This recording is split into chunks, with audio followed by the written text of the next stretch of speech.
don't know. I feel like I'm just ranting. My name is MOONGA K. I'm 20 years old and I'm an alternative soul musician. I was born in Zambia, moved to Botswana when I was 3 years old, so I've been raised there, and I've been in Joburg for about a year and a half. So started singing when I was 6 years old. My dad had a garage band.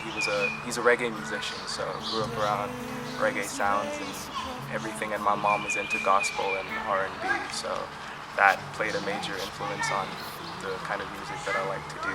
So when I was 9 years old, I started performing, entered my primary school's first talent show, so that was a big eye-opener for stage experience.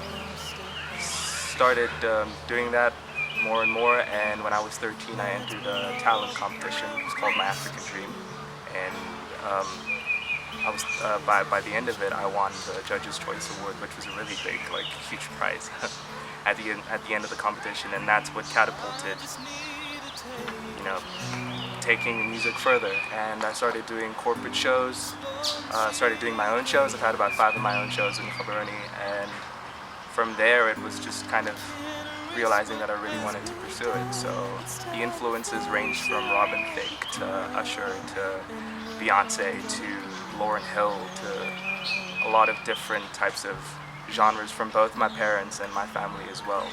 Both my parents sing, my twin sister sings as well, my little sister sings, and my older brother's into music as well. So we're a very musical orientated family.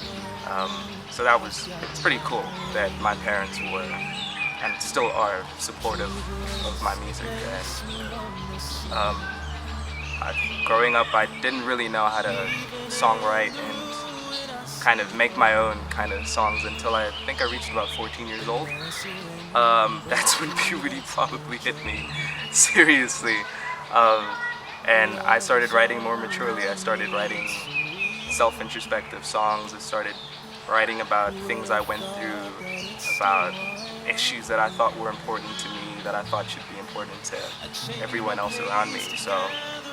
And I started going to an actual recording studio from the age of 13 with producers from a collective called Ranting.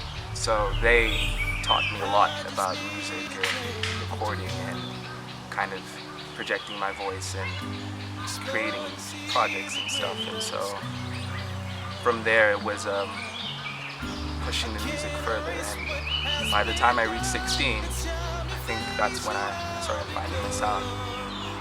My production partner, Sean Massey, we met when I was 16, 17, I think, and we've been working together for the past 3-4 years on this type of genre, and we've been bringing out these different vibes and different types of genres that we put together, from R&B to soul to electronic to rock and jazz and everything. And we've been working together, and we've blended so well with everything musically and personally as well. So we started working on different types of songs and different types of music, and we brought Andrew Williams, who's also another fantastic musician that I've known since I was 14. The 3 of us have been working together on different types of music, and that's how Free, my first extended play, came out. It's been a cool body of work that we've been doing together. So creatively, in the past, I would write a lot of poetry. I used to write a lot of poetry when I was younger, and that's how I started getting really into songwriting. I would write the poems, and then I would just sing them, because it rhymed a lot, and it was very simple for me to get into it because of the rhyming and everything. But when I started growing older and I started understanding what songwriting actually was and what it actually meant, I started doing voice memo. So I would record little melodies and little phrases and stuff over and over and over again into a voice recorder, because I tend to forget when I have jam sessions with bandmates and everything. We come up with really cool songs, but I tend to forget. So I thought in order to stop that, and in order to keep good songs and keep creating, I would record them and I would listen back to them and build on more on that. So um, with the melodies, I would keep repeating them, and then I would start writing I would start mostly with choruses and with hooks and stuff. That helps build the foundations of the songs. And so a lot of introspection kind of goes into it with the creative process. I like to think about things that I've gone through, or things that a lot of people that I'm close with have gone through, and try to write about that, because I feel like music is all about honesty, and that's really what I want to put into my art. And so with the extended play, for example, what I tell a lot of people about is that Free is a collection of songs that I wish someone had written for me. Just the word free kind of kept ringing in my head a lot, and it was a word that meant a lot to me, because that's what I felt throughout the year. I took a break from things that kind of stressed me out and made me feel very upset and very insecure about myself, and I started loving myself more and started being happy about the friends that I surrounded myself with and the family that I kept. Or I took a job as an assistant teacher for 6 months before I started university, and that was the first step to life-changing moments, because the kids that I was teaching were amazing, and they understood me, and they showed me love that I wasn't shown for the past couple of years growing up, and that's what I needed. And also the friends that I've got really put things into perspective with what happiness truly is. And so that really inspired me to get into writing. And so songs like Everest is one of my favorite words, because Mount Everest, for example, is a really tall mountain, and I'm very lazy and unfit to climb the mountain. But metaphorically, the song just speaks about wanting to reach something, reach a goal, reach something you want to achieve that's so high, and for most people they'd give up in an instant, because they kind of give up and say, oh well, it's too far to go through, so what's the point? But Everest is a song that I wrote for myself at first, to kind of inspire me to don't settle for less, don't settle for people that put you down, or people that want to make you feel less of a human being, or that try to deem your magic, as most people would love to hear, I guess. It's just with my creative process, I really want to make sure that I leave an imprint on whoever listens to my music, whether it be one person or 100 people, or hopefully a million. But Everest and Pabatel and Fragments, these are really important songs to me that I hope people can listen to from many years to come on. And also the songs that we are still yet to release, they're very impassioned and very vocal about a lot of issues that I don't think a lot of people want to talk about. And one thing that's really important to me is making sure that people understand that sensitivity is okay. It's okay to be emotional, it's okay to be sad, and you don't have to be tough, and you don't have to be. So that's the one thing that I went through, was that masculinity, for example, is a thing that a lot of guys think is so important to achieve. To be hyper masculine or to be hard on yourself, that's not what's right.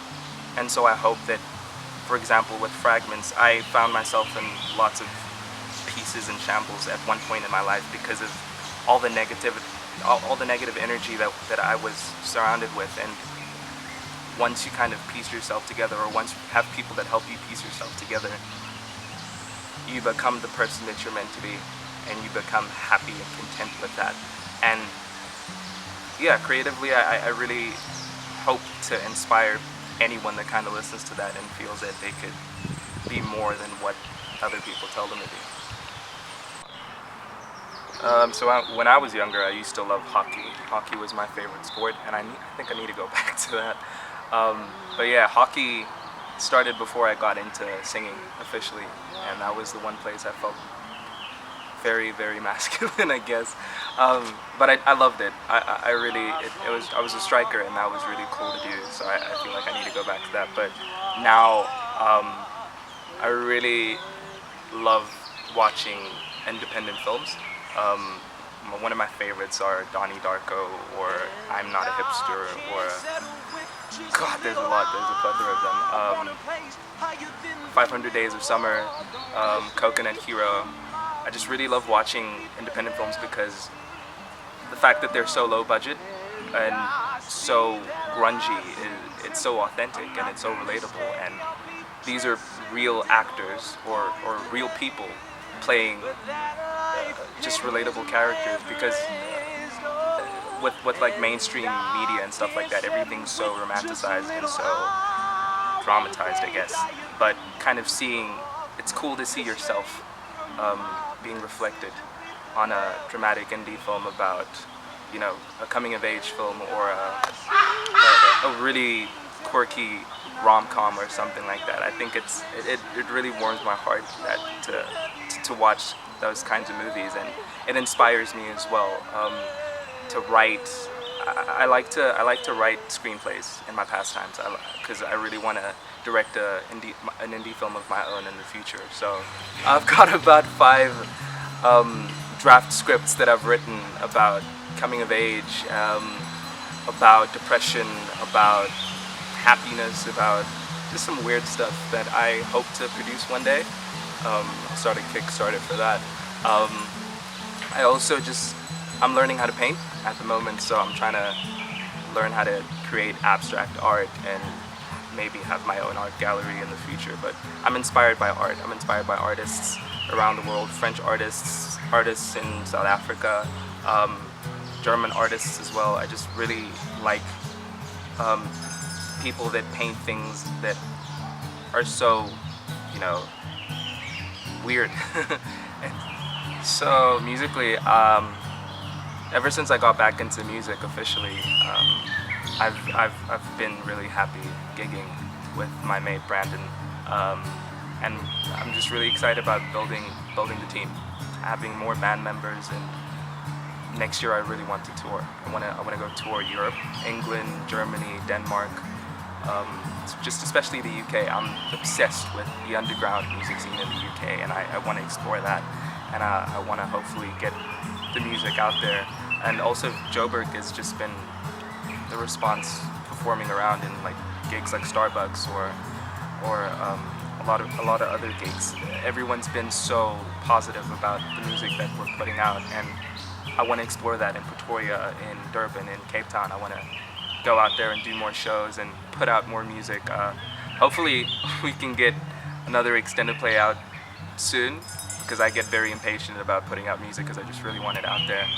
Or maybe an album, I don't know. It's a lot of music to make, and I'm ready to make it. So touring is just a really, really big goal I have for 2017. Also, music festivals. I'm obsessed with music festivals, so my plan is just to get out there, and because I like the way artists kind of change their sets, and I feel like music festivals bring out a lot in an individual, and I want to, you know, do vocal loops on stage, or use a vocoder, or anything just very different and creative. I just want to be able to express that, and I think a music festival is a great place to do that, because it's you being surrounded by other artists, and I love the artists in this country, every single one of them, whether it be hip-hop or rock or alternative or soul. I'm just inspired by everyone here, and I hope eventually in the future I could be up to their level of just beautiful art. That's what I'm hoping for next year with everything musically. And personally as well, I just feel like reinvention is the one thing that has helped me grow as an individual. Just being more mature and learning about yourself more, and trying new things like this hair. This is new. it's turning white, which I'm digging. It wasn't supposed to be, but that's what happened, and I'm happier with it. Being different is just being more different, in the sense that you can feel more positive energy coming into your life, and I love that, and I'm hoping for more positive energy just flowing and radiating into my life. So yeah, that's what I'm hoping for the future. And with this video, Nocturnal Phosphates, just kind of giving a brief background, Nocturnal Phosphenes is a song I wrote at like 4 a.m. in the morning. It was the last song that we were putting on the EP because we had a lot of chill, slow songs. So I was like, let's make something fun. So it's a synth pop R&B song that is about love. It's about self-love, and I think that's the one thing I want to promote with my music, is that you have to love yourself and you have to take care of yourself. So nocturnal kind of being nighttime, and phosphenes, you know, when you rub your eyes and you kind of see these weird kind of stars and whatever, that's called a phosphene. So with the video, with the music video, which is actually my first official kind of music video, I wanted everyone that I love and care about to be a part of it, because the stars, they're stars personified in my life.